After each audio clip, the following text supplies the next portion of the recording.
Milhares de anos de textos sagrados ecoam em corredores de templos e em lares modernos, moldando a vida de milhões. No centro deste debate secular reside uma questão explosiva: o papel da mulher nas Escrituras. É um manual de ordem divina, estabelecendo hierarquias inegociáveis, ou um documento complexo que, sobre uma leitura atenta, revela caminhos para a paridade e o respeito mútuo? No Brasil contemporâneo, onde a fé se entrelaça com as lutas por autonomia, essa tensão se torna palpável. De um lado, vozes que defendem a estrutura tradicional, ancoradas em interpretações literais que definem papéis rígidos. Do outro, acadêmicos e líderes religiosos que buscam nas entrelinhas da tradição um chamado à equidade, confrontando séculos de doutrina patriarcal. Este campo de batalha ideológico não é apenas teórico.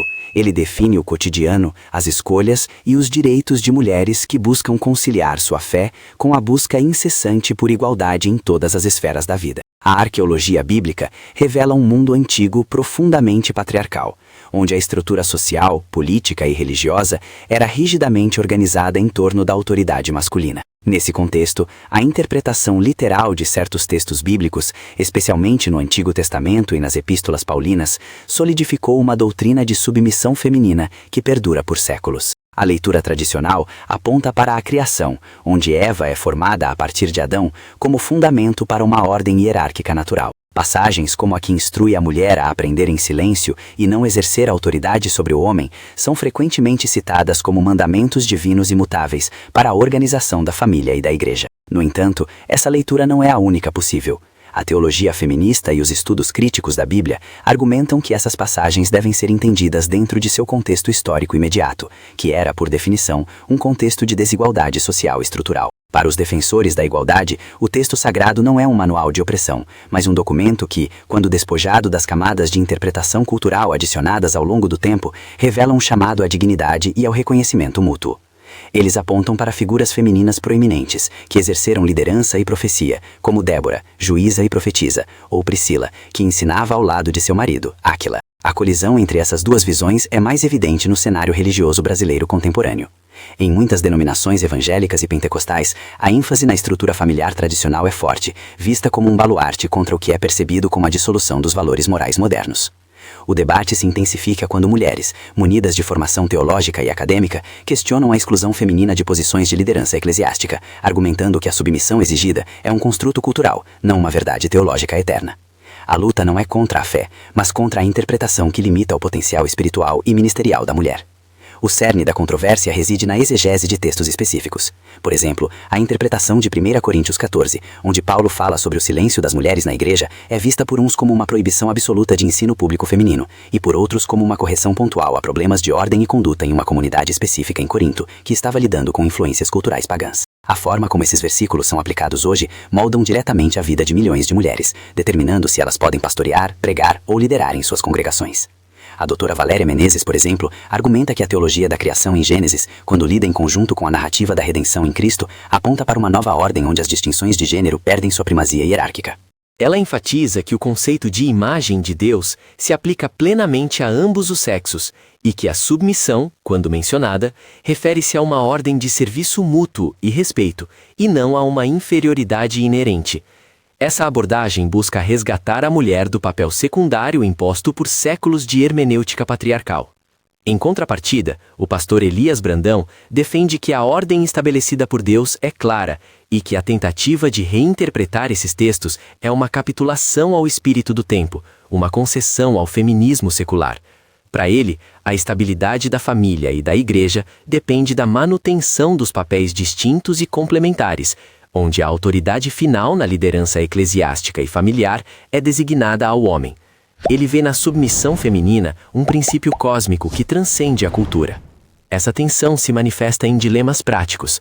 Uma mulher com chamado pastoral, mas que serve em uma igreja que proíbe a ordenação feminina, enfrenta um conflito entre sua convicção espiritual e a estrutura institucional. O ambiente de trabalho também é afetado, onde a doutrina de submissão pode ser usada para justificar desvantagens profissionais ou para silenciar a voz feminina em decisões importantes. O debate transcende o púlpito e se insere na esfera pública, forçando uma reflexão sobre como a tradição religiosa dialoga com os avanços sociais e a busca universal por equidade. A Bíblia, nesse cenário, não é apenas um livro de fé, mas um campo de batalha interpretativo, onde o futuro dos papéis de gênero está sendo reescrito, versículo por versículo, no Brasil de hoje. A tensão hermenêutica sobre o papel da mulher na fé cristã não se resolve apenas com a leitura literal de um ou outro versículo isolado. Ela exige uma imersão profunda na estrutura teológica da redenção, onde a criação e a queda são revisitadas sobre a luz da ressurreição. Quando analisamos o Gênesis, a narrativa inicial estabelece a igualdade intrínseca no conceito de imago Dei, a imagem de Deus impressa tanto no homem quanto na mulher. A complementariedade original é de parceria, não de hierarquia de valor ou capacidade espiritual. O problema surge com a queda, onde a relação é distorcida e a dominação se insere no tecido social e conjugal. O desafio contemporâneo é distinguir o que é descrição da realidade pós-queda, marcada por estruturas patriarcais, e o que é prescrição divina para a nova realidade inaugurada por Cristo. A teologia da libertação feminina, defendida por estudiosas como a doutora Valéria Menezes, argumenta que as epístolas paulinas, frequentemente citadas para sustentar a submissão, devem ser lidas dentro do contexto específico das igrejas do primeiro século. Em Corinto, por exemplo, havia um caos litúrgico e uma confusão de papéis que ameaçavam a credibilidade do evangelho perante a sociedade greco-romana. Paulo estava corrigindo desvios culturais e comportamentais, não estabelecendo uma regra atemporal de silenciamento feminino. A ênfase na ordem para Paulo era uma estratégia pastoral para a evangelização eficaz, e não um decreto sobre a ontologia de gênero. A mulher que orava ou profetizava em público, muitas vezes com a cabeça descoberta, estava violando normas sociais da época, o que gerava escândalo e impedia a mensagem de ser ouvida. A correção de Paulo, portanto, seria sobre a conduta pública e a modéstia, e não sobre a anulação do ministério feminino. Em contraste, a defesa da ordem tradicional, encampada por líderes como o pastor Elias Brandão, insiste que a submissão é um princípio cósmico que transcende a cultura. Eles apontam para a ordem da criação antes da queda, onde Adão é chamado primeiro, e para a analogia feita por Paulo entre a relação Cristo-Igreja e marido-esposa. Para essa visão, a submissão não é inferioridade, mas uma designação de função dentro de um sistema ordenado por Deus. A mulher é vista como o suporte essencial, a auxiliadora idônea, mas a cabeça da família e da igreja deve ser o homem, garantindo a estabilidade e a autoridade teológica. Qualquer desvio dessa estrutura é visto como um caminho para a desordem espiritual e social, uma capitulação ao relativismo moderno que desvaloriza a autoridade bíblica. Essa dicotomia se manifesta de forma aguda no Brasil. Em muitas comunidades, a mulher que busca o púlpito ou a liderança pastoral se depara com um muro invisível, sustentado por uma interpretação que privilegia a tradição sobre a evidência da atuação feminina no próprio Novo Testamento. Figuras como Priscila, Febe e Júnia, que eram líderes reconhecidas e ativas na igreja primitiva, são frequentemente minimizadas ou reclassificadas em notas de rodapé teológicas para não desafiarem o status quo. A mulher que sente um chamado ministerial claro, mas é impedida de exercer plenamente esse chamado devido ao seu gênero, vive uma profunda crise de identidade e vocação. A palavra, que deveria ser fonte de empoderamento e libertação, torna-se, na prática, uma ferramenta de contenção. A análise exegética moderna, contudo, exige que se considere o conceito de koinonia, a comunhão mútua e a interdependência estabelecida no Novo Testamento. A igualdade em Cristo, proclamada em Gálatas, onde não há mais judeu nem grego, escravo nem livre, homem nem mulher, é vista como a nova realidade ontológica que deve moldar a prática eclesiástica. Se em Cristo somos um, as barreiras de gênero na liderança e no serviço ministerial se tornam artificiais, construídas pela cultura e não pela teologia da redenção. A luta, portanto, não é por uma mera igualdade social secular, mas pela plena expressão do que significa ser redimido em Cristo, onde os dons espirituais são distribuídos soberanamente pelo Espírito Santo, independentemente do recipiente. O impacto dessa disputa vai além dos muros da igreja. Na vida familiar e profissional, a doutrina da submissão é frequentemente instrumentalizada para silenciar vozes femininas em decisões cruciais. Se a mulher é ensinada a se submeter incondicionalmente, sua capacidade de discernimento e sua autonomia são diminuídas, criando um ambiente propício para o abuso de poder. A releitura que busca a equidade não visa anular o respeito ou a honra devida ao cônjuge ou aos líderes, mas sim redefinir a submissão como uma resposta mútua de serviço e respeito mútuo, baseada no amor sacrificial de Cristo e não em uma hierarquia de dominação. A Bíblia, nesse contexto, é vista como um texto dinâmico, que, quando interpretado com integridade histórica e teológica, oferece um caminho para a dignidade plena da mulher, desafiando as estruturas opressoras que se infiltraram ao longo dos séculos. A questão final não é se a mulher deve ou não se submeter, mas sim qual é a natureza dessa submissão à luz do Evangelho transformador. A exegese contemporânea exige mais do que a mera repetição de dogmas estabelecidos.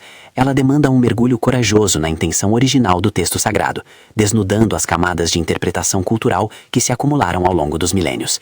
O debate sobre submissão e igualdade na Bíblia não se resolve com a simples escolha entre um extremo patriarcal ou um progressismo irrestrito, mas sim na compreensão da economia da salvação, onde a liberdade em Cristo redefine as relações humanas. O ponto de inflexão reside na aceitação de que o texto, embora escrito em contextos de profunda desigualdade social, carrega uma semente revolucionária de dignidade inerente a todo ser humano, criado à imagem de Deus. A doutora Valéria Menezes aponta que a submissão, quando descontextualizada, transforma-se em ferramenta de controle, sufocando o carisma feminino que o Espírito Santo manifesta livremente. Em contraste, o pastor Elias Brandão argumenta que a ordem estabelecida é um reflexo da ordem cósmica, e qualquer tentativa de inverter a hierarquia é uma afronta à soberania divina. Contudo, a realidade vivida pelas mulheres brasileiras, presas entre a devoção fervorosa e a busca por autonomia, revela a falência de um modelo que prioriza a estrutura sobre o relacionamento. A verdadeira submissão cristã, conforme delineada por uma leitura integral das epístolas, é uma via de mão dupla, um ato de serviço mútuo e respeito recíproco, onde a liderança masculina deve espelhar o sacrifício de Cristo pela Igreja e não a dominação terrena. O conceito de cabeça, frequentemente usado para justificar a supremacia, deve ser entendido como responsabilidade de cuidado e provisão, e não como direito de veto ou anulação da voz feminina. A luta por igualdade dentro da fé não é uma importação ideológica externa, mas sim uma purificação interna da mensagem evangélica, um retorno à essência da coinonia apostólica. Quando a mulher é silenciada no púlpito, sua capacidade de profetizar e aconselhar, dons claramente reconhecidos no início da Igreja, é atrofiada, empobrecendo o corpo de Cristo como um todo. A teologia da libertação feminina, ancorada em uma hermenêutica que valoriza a mulher como sujeito ativo da história da salvação, desde Eva, a portadora da vida, até Maria Madalena, a primeira testemunha da ressurreição, força uma reavaliação radical. O texto bíblico não é um bloco monolítico de opressão, mas um campo dinâmico onde a tradição e a revelação contínua se enfrentam. A resolução para essa tensão não reside em descartar o texto, mas em interpretá-lo sobre a luz da maior de todas as leis, o amor. O amor que não busca o próprio interesse, que não é invejoso, que não se vangloria, que não se inflama de ira, que não guarda rancor, que não se alegra com a injustiça, mas se alegra com a verdade. Este amor, o ágape cristão, é o árbitro final de qualquer interpretação sobre papéis de gênero. Se a doutrina promove a opressão, ela falha no teste do amor. Se ela fomenta o respeito mútuo, a complementariedade funcional e a plena participação nos dons espirituais, ela cumpre a missão redentora. A mulher, ao reivindicar seu espaço teológico e prático, não está destruindo a tradição, mas a aperfeiçoando, alinhando a prática eclesiástica brasileira com a promessa de Gálatas 3:28. Em Cristo, a distinção hierárquica que definia as relações sociais antigas perde sua validade ontológica. O caminho adiante exige um compromisso inegociável com a integridade textual e a coragem de aplicar a justiça radical do Evangelho a todas as esferas da vida religiosa e social. O texto sagrado, quando lido com a lente da redenção plena, revela-se não como um manual de submissão forçada, mas como um projeto de parceria divina, onde a força de um complementa a força do outro, ambos servindo a um propósito maior que transcende as estruturas de poder construídas pelo homem. A verdadeira igualdade não é a anulação das diferenças, mas o reconhecimento da igual dignidade e do igual acesso ao serviço e à liderança, impulsionado unicamente pelo chamado do Espírito Santo, finalizando o ciclo de ambiguidade e estabelecendo um novo paradigma de relacionamento, baseado na autoridade compartilhada do amor redentor. Se a voz da igualdade precisa ser ouvida, deixe seu like e inscreva-se para amplificarmos essa jornada juntas.